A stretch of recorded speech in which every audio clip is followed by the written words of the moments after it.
We're going to start now discussing energy and mass flows in ecosystems. Ecosystems will not exist without the flow of energy into them. And what is the main source of energy here? We're talking about the sun. So all green plants depend on the sunlight, and these are the primary producers. Okay, the sun is the primary source of the energy because all biological life is dependent on the green plants that use sunlight as a source of energy. So energy and mass is transferred through the trophic levels in an ecosystem.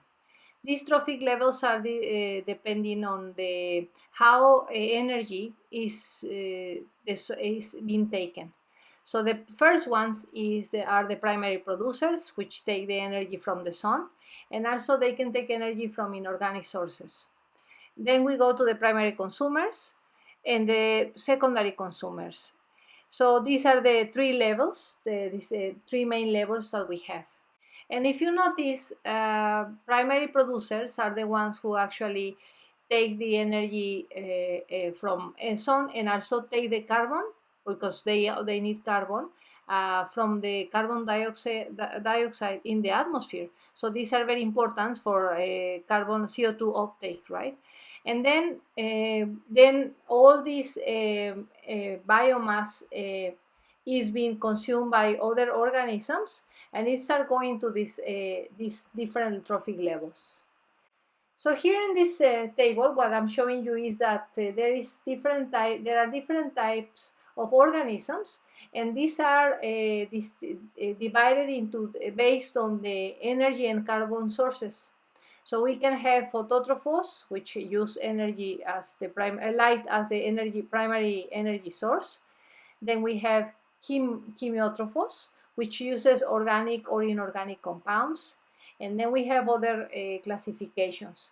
But the main ones that we want is autotrophos, which are the ones that uses inorganic compounds for carbon, and the heterotrophos, which uses organic compounds. So heterotrophos are the ones that basically eat other organisms for getting a carbon source, and in some cases also to obtain energy.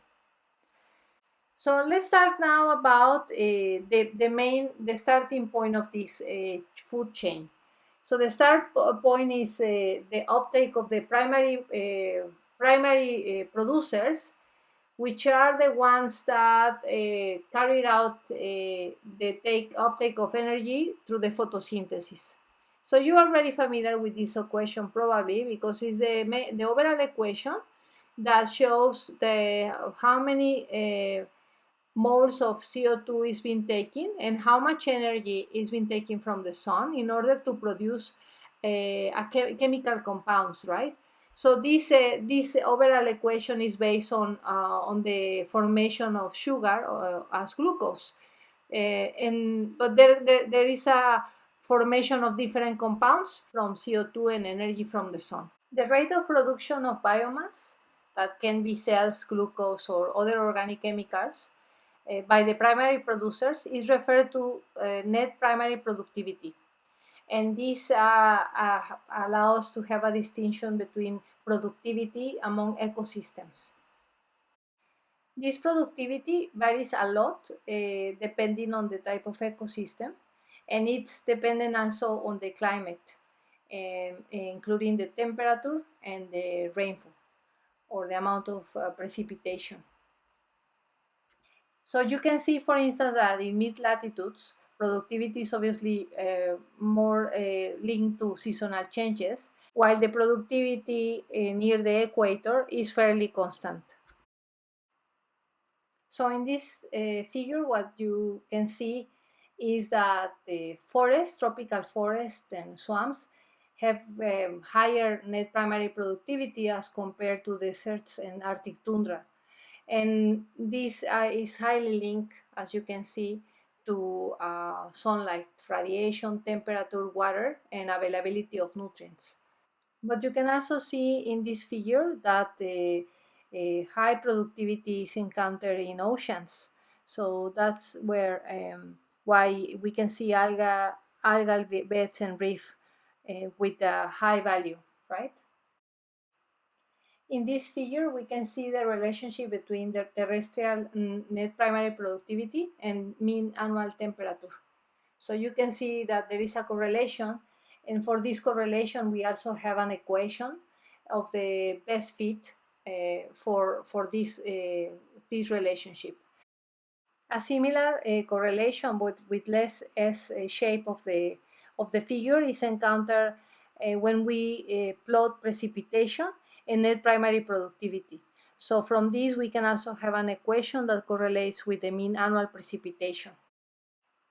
So when we talk about productivity in ecosystems, we can also talk about the relationship between organisms in an ecosystem and the biomass, right? And this is defined as the global, the ecological pyramid. And this is a representation where we can, it's a pyramid because actually at the bottom are the ones who actually have the highest productivity in terms of amount of biomass. And then it starts decreasing and decreasing. And this relationship is due to the efficiency in uptake of the energy between among the food chain and the trophic levels, right? So we also have here in this figure the sunlight, that it's also important for the primary producers. And you see that at the bottom we also have bacteria and benthic decomposers, which actually are not the one are below, because these are the ones that are degrading the material that is being decomposed in soil, right? So much of the food consumed by an organism higher on the trophic level is either lost as undigested waste or burned up by the organism's metabolic activity to produce heat. And this process is actually highly inefficient. So we know that often 10% of the energy consumed by an organism, it goes to animal tissue, and the rest goes to energy and goes to undigested material, etc. So you can see now that from primary producers to what we have on tertiary consumers, which could be, for instance, carnivores, the material that the energy that has been lost, or the usable energy has been lost in a great extent, right? So here we have an example of a deer that eats 25 kilograms of material, of plant material, and this herbaceous matter is approximately 20% dry matter, because the rest may be water, right, too. And has an energy content of 10 megajoules per kilogram of the material.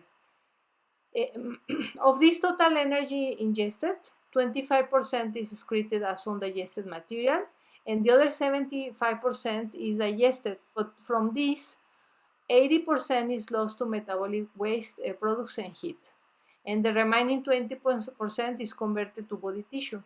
So the question is here, how much body tissue is being converted on daily basis, and also we want you to estimate the percentage of energy consumed that is converted to body tissue of this total amount.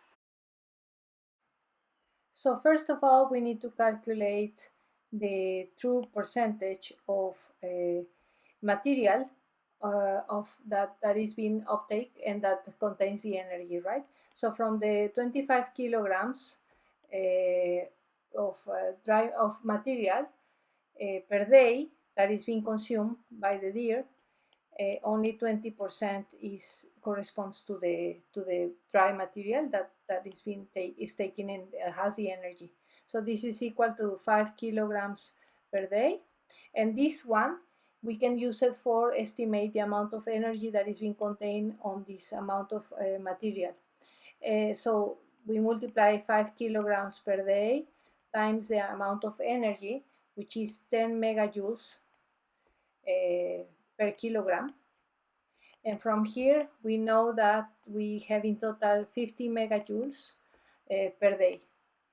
And then from here, we're going to start using the balance. So this is what enters, the 50 megajoules per day. But we know that there is an amount that it's digested and one amount that is undigested.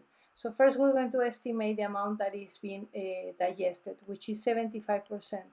So we only multiply this 50 megajoules per day times 0.75, and from here we know that here goes to this new box, it goes 37.5 megajoules per day, right? And then we can estimate now also from that what is the amount that it actually goes to tissue. So here we need to only consider the 20% that goes to tissue, and this one will be 0.2 times 37.5 megajoules per day. So here we know that what goes to tissue is 7.5 megajoules per day, right? And then we can also estimate the undigested and the metabolic waste, but this is not what was asked. But from here, we can now know the percentage by dividing the 7.5 megajoules that went to tissue by the total amount that entered into the system, which was 50 megajoules per day. And this corresponds to times 100. This corresponds to 15%.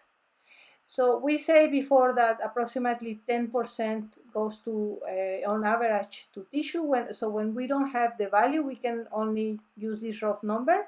But in some cases, we will have the value, and it's around 15% for this example.